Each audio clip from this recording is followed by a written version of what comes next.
kalau Ba'alawi itu bukan zuriyah Nabi. Maka menurut penglihatan saya, polemik ini malah bergeser ke persekusi. Perang mekanik yang kemarin terjadi di Jakarta ya, Kiai Mat. Ini tidak akan bisa dibohongi, karena kapan dia dicetak dalam kertas itu ada.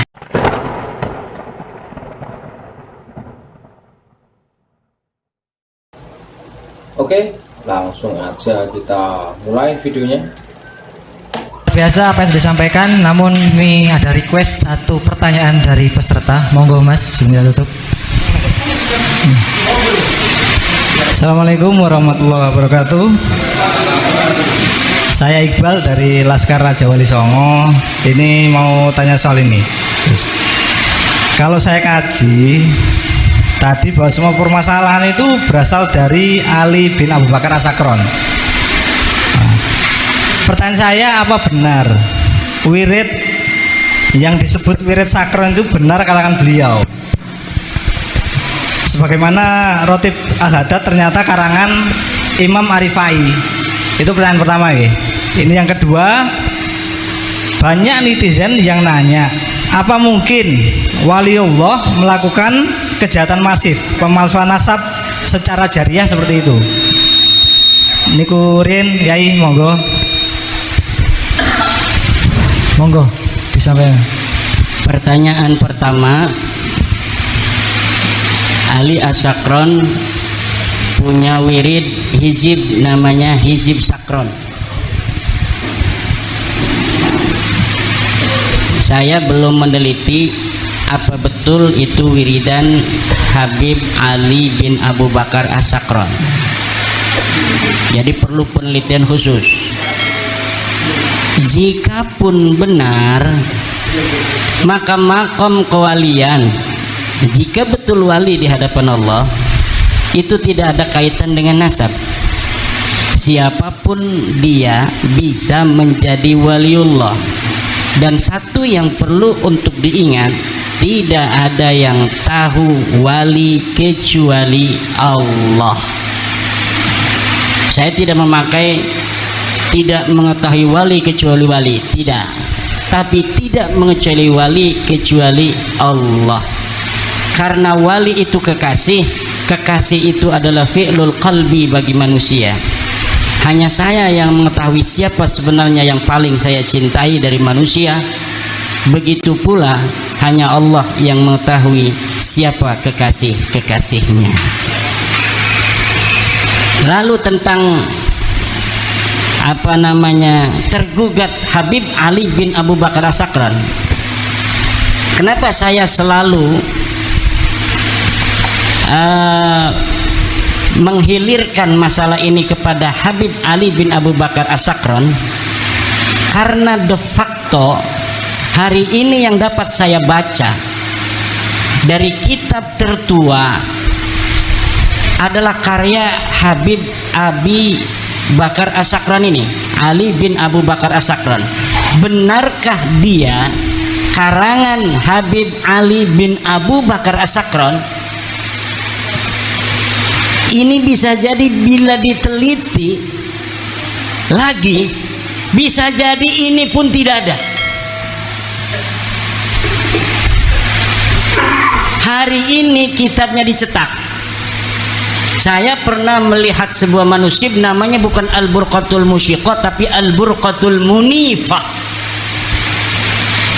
Betulkah dia karangan Habib Ali bin Abu Bakar As-Sakron abad 9 atau karya orang yang iseng-isengan pada abad 14 yang kemudian diberikan nama sebagai karya dari Habib Abu Bakar As-Sakron? Karena ada riwayat di dalam kitab abad 10, Habib Ali bin Abu Bakar As-Sakron menulis sebuah kitab namanya Al-Burqatul Musyiqah atau Al-Burqatul Munifah. Ini bisa jadi hanya orang karena baca di abad 10 atau di abad 11 ada kitab Habib Ali bin Abu Bakar As-Sakron yang pernah memiliki kitab namanya Al-Burqatul Musyiqah, lalu dikarang kitabnya pada abad 14 atas nama kitab yang pernah ada terdeteksi bernama Al-Burqatul Musyiqah. Dan ini saudara hati-hati, Ada orang yang ingin berusaha untuk mencari kitab sejaman dengan membaca sebuah referensi bahwa Ubaidillah mempunyai kitab bernama Al-Intisar misal, manuskripnya tidak ada, lalu manuskrip itu dibikin hari ini kemudian dinamakan Al-Ubaidillah, kemudian proyeksi sedemikian rupa sehingga nampak manuskrip ini menjadi manuskrip yang tua. Ini sering terjadi dan pernah terjadi di Indonesia tentang manuskrip negara Kertabumi yang di tahunkan 1696. Setelah diteliti oleh pakar-pakar filolog, ternyata itu kertas tahun 1960. Kertasnya kertas Manila. Ini bisa terjadi. Itu namanya menurut Profesor Menachem Ali adalah DNA naskah. Catatan Tuhan yang ada dalam naskah ini tidak akan bisa dibohongi, karena kapan dia dicetak dalam kertas itu ada. Apalagi kertas-kertas masa lalu, dalam kertas kalau kita ini kan seperti duit itu ada lambang tahun berapa dia itu dicetak. Dan apabila di dalam kertas ini tidak ada tahun, maka di dalam setiap pabrik itu ada tahun berapa dia mencetak kertas apa, di produksi berapa lembar, kemudian dijual di daerah mana saja. Itu ada datanya dan gampang untuk diteliti dan ditelusuri. Apalagi nanti di yaumul hisab akan banyak manuskrip-manuskrip palsu. Di yaumul hisab menumpuk tentang kedustaan-kedustaan yang hari ini diciptakan tentang masa lalu yang tidak pernah terjadi. Wallahu wal muwaffiq ila aqwamit thoriq. Terima kasih. Satu penanya terakhir, monggo Ibu. Baik, terima kasih. Assalamualaikum warahmatullahi wabarakatuh. Saya dari Putri Mojopahit. Terima kasih untuk waktunya, dan ada langsung saja nggih para yai. Ngapunten. Satu, saya ingin menyampaikan usulan, yang kedua baru pertanyaan. Yang pertama sebagai usulan adalah saya mungkin kepada beliaunya Komando Kiai Fuad, untuk ke depan jika ada pertemuan kembali, saya mengusulkan untuk Dr. Andes Husnu Mufid MPDI nggih, karena beliau juga ini menyatakan kebenaran tentang sejarah, dan narasi beliau juga mengafirmasi bahwa klan Hadramut Yaman atau Ba'alawi bukan zuriah Nabi dari segi tinjauan historis sejarah. Jadi itu usulan dari Putri Mojopahit. Ini saya mewakili teman-teman di grup Putri Mojopahit. Ada beberapa titipan usulan kepada Kiai Fuad. Dan yang kedua baru pertanyaan kepada Kiai Haji Imaduddin. Kalau poro yai, Bapak dokter atau yang lainnya ikut menjawab, monggo. Jadi gini, pertanyaan Putri Mojopahit adalah, menurut pengamatan Putri Mojopahit nggih Pak nggih, Masya Allah, bahwa tinjauan pustaka, library riset, kajian Kiai Haji Imaduddin tidak ada tulisan resmi yang counter, apalagi tinjauan filologi.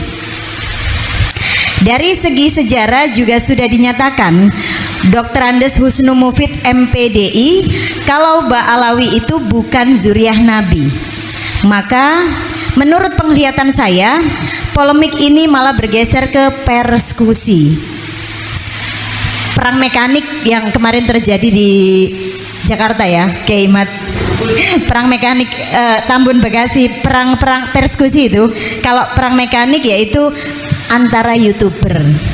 Nah, ini kami mewakili para YouTuber, Strike Channel, dan tentunya channel-channel yang ikut berjuang nggih. Itu pengamatan Putri Mojopahit.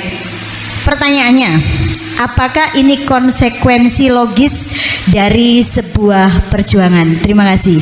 Wassalamualaikum warahmatullahi wabarakatuh. Terima kasih. Ya, kemarin itu saya menyesalkan adanya orang-orang yang bukan menggunakan kecerdasan untuk menghadapi keadaan.